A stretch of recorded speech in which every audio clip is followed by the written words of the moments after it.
Elle est figure d'exception dans une société qui n'aime plus vraiment la culture.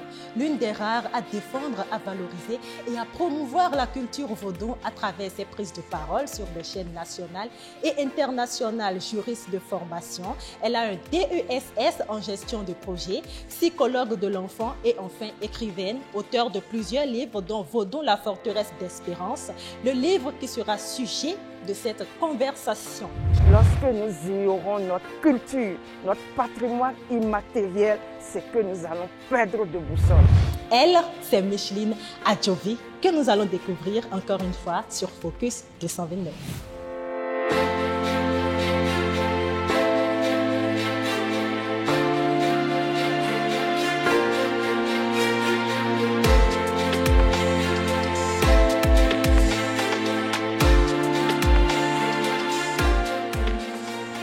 Quand on parle de vaudou, qu'est-ce que c'est? Le vaudou, c'est quoi? Est-ce une religion? Est-ce une tradition? Est-ce une culture? Merci beaucoup, Perspective.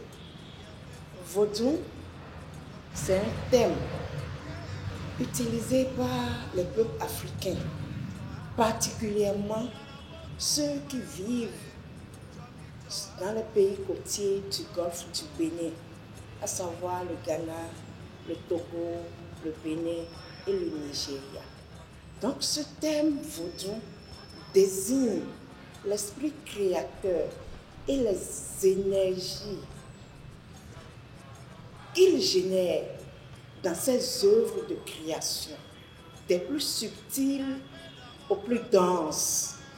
Vaudou est donc une terminologie pour désigner le principe, l'unique principe originel, la cause causante, le noyau subtil, l'unité centrale qui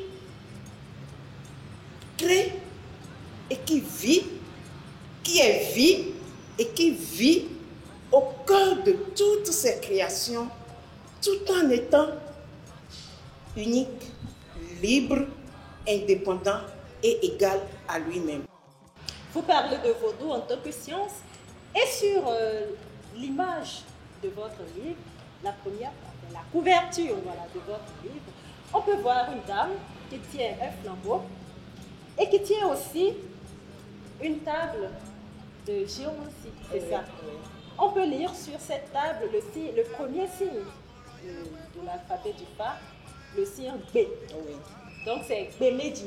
Oui, c'est bien ça. Et donc quel est le lien entre le vaudou et le Fa? Puisque même dans votre livre, vous avez parlé d'Ifa. Les dignitaires vaudous ont consulté l'oracle pour savoir si Doudéji, la jeune fille, la jeune étudiante, est vraiment celle qui doit succéder à sa grand-mère. c'est vrai. Quel est le lien entre vaudou et Ifa? Il y a un lien intime entre vaudou et le système IFA. En ce sens que le système IFA est le langage vaudou. Le vaudou, pour s'exprimer, passe par IFA. IFA est la science, tout comme vaudou est aussi la science. Et l'image qui est sur que mon héroïne tient en main est l'image du Bémédi, le verbe, le B. Le B, c'est le verbe. Et lorsque l'humain, l'individu, prononce le verbe, son verbe doit être concrétisé. C'est pour cela qu'on demande à l'homme de tourner par cette fois la langue avant de prononcer le verbe. Parce que le verbe doit devenir chair. Le verbe doit se concrétiser. Et ceci est un signe d'ouverture. C'est un signe favorable qui accepte ce pourquoi on a consulté le système IFA. Donc il y a un lien. Pour s'exprimer, vaudou s'exprime par le Fa. La petite Doudéji, votre héroïne justement, dans votre livre, arrivait à parler à sa grand-mère décédée. Elle voyait sa grand-mère se matérialiser devant elle comme dans un rêve éveillé. Comment est-ce que vous expliquez la mort dans la culture vaudou? Dans la culture vaudou, il n'y a pas de mort, il n'y a pas de fin. Hein? Il n'y a pas de fin. Vous voyez, quand l'esprit se met au cœur de sa création et de combinaison en croisement, ça se densifie. On représente cette image par un triangle à pointe descendante. L'esprit s'incarne en nous. À la mort, l'image, la figure par laquelle on représente, c'est un triangle à pointe ascendante. Donc, le corps, la densité disparaît et l'esprit monte vers son centre. Donc, l'esprit est vie, la vie est éternité. C'est la matière qui se désagrège et disparaît.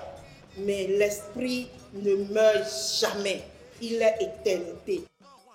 À la page 169 de votre livre, vous dites, je cite, « Un adepte vaudou ne peut vivre dans la plainte et le mal. » N'est-ce pas un peu exact? Pas du tout. Pas du tout. Vous voyez les adeptes vaudous, comment ils s'habillent d'abord. Ils s'habillent richement. Avec des parures. Ils s'habillent très riches. Avec des pagnes extraordinaires, de l'or, des cauris. Donc, l'esprit vaudou est richesse. La grande problématique du livre, c'est l'initiation de Doubedji, jeune étudiante. Elle ne s'y attendait pas, mais finalement, elle a lâché prise. Mais d'abord, qu'est-ce que l'initiation? L'initiation. L'initiation, c'est une éducation intérieure. Ça se vit d'intérieur. L'initiation, c'est apprendre à se connaître, une connaissance de soi. L'initiation, c'est l'éveil de conscience. Cet éveil permet d'appréhender son être intrinsèque, son identité. Lorsque vous arrivez à percevoir votre identité, vous n'êtes plus jamais la même personne. Parce que ça éveille beaucoup de choses en vous. Vous avez une volonté de réussir. Vous avez de l'audace d'avancer. La peur disparaît. La peur disparaît parce que vous imaginez que vous êtes un avec l'esprit divin, avec l'esprit vaudou, et vous vous défendez, vous parlez sans plus avoir peur de personne. L'initiation, c'était notre école avant la rencontre des Européens. C'était l'école de nos aïeux. Et grâce à leur initiation, ils avaient une brillante civilisation. Aujourd'hui, quoi notre civilisation? Une civilisation qui est de l'acculturation tout simplement, qui n'est plus en notre faveur, qui ne nous concerne plus, qui n'est plus orientée à notre développement, mais qui est orientée pour consommer les produits qui nous viennent de l'extérieur. Vous parlez de retour aux sources, mais est-ce que qui veut peut s'initier au vote? Bien sûr, pas nécessairement aller dans un couvent, mais qui veut peut éveiller sa conscience. Perspective. Perspective d'il y a 2 ans n'est plus perspective d'aujourd'hui. Donc, lorsqu'on veut, on peut. Tout est question de volonté. Moi qui vous parle, je ne suis pas une adepte vaudou, mais j'ai ma conscience très éveillée. J'ai su qui étaient mes aïeux. Dans votre livre, vous dites, et je cite, « Pour percer l'énigme, tu m'as révélé que naître avec la peau noire est une grâce. La grâce d'appartenir au peuple racine, les pionniers de l'histoire de l'humanité. Noir est la couleur à l'origine du temps. » Est-ce que ce n'est pas en quelque sorte prêcher la suprématie du peuple noir? Pas du tout. Pas du tout. Mais nous devons restituer la vérité. La vérité, c'est que les Noirs sont les premiers. Hein? Et ça, c'est la vérité. Nous sommes les premiers et nous demeurons les premiers. Imaginons un couple, un jeune couple, qui a son tout premier enfant, l'aîné. Voyez l'affection, l'amour, les soins qu'on accorde à cet aîné-là. Et c'est comme ça. Comme nous étions les aînés, nous avons bénéficié de tout.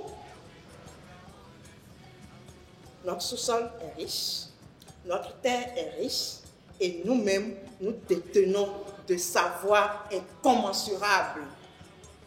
Malheureusement, hélas, la colonisation a pris par là. L'esclavage a pris par là d'abord, et la colonisation, et on nous a inculqué autre chose. Et aujourd'hui, nous sommes en train de nous réveiller.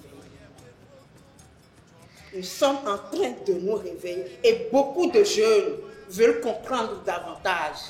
Ne se limitent plus à ce qu'on leur enseigne à l'école. Ils veulent comprendre. Ils veulent creuser. Ils sont curieux de comprendre. Alors, Doudéji, qui finalement a fini par se laisser convaincre, elle n'avait même pas le choix, elle était déjà imprégnée par sa mère. Elle est devenue quoi en réalité? Ah, Doudéji. Puisque ce n'est pas une fiction romanesque. Non, c'est pas du tout une fiction. C'est de la réalité. Et racontée comme un roman. Voilà. Doudéji, cette jeune étudiante de sciences et techniques, elle était en 2e année quand elle a été recrutée pour prendre la place de sa grand-mère. Au départ, et sa maman et elle-même n'étaient pas trop pour, mais elle a compris que c'est l'héritage de sa grand-mère qui était une nouvelle ère, qui était presque comme sa mère. Elle a lâché prise et accepté et a compris qui elle est en réalité. Et dans le livre, découvrez le rayonnement de Doudéji. Parce que le rayonnement extérieur n'est que le rayonnement intérieur. Si vous ne rayonnez pas d'intérieur, à l'extérieur, vous êtes quelqu'un de fade. Alors, nous sommes à présent à la fin de notre émission. Qu'est-ce que vous voulez dire à la jeune génération, à tous ceux qui vous suivent? D'être nous, d'être qui nous sommes. Je veux exhorter, pas seulement la jeune génération, tout ce qui peut transmettre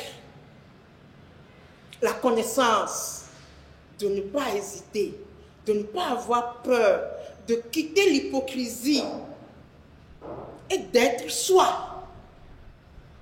Et à la jeunesse, de continuer dans ce sens. Nous sommes à la fin de cette émission. Surtout, retrouvez-nous sur Focus 229 YouTube ou sur notre page Facebook Focus 229 pour Conversation avec Perspective Tossa. Abonnez-vous, laissez des commentaires, likez et surtout, restez focus. Bye bye.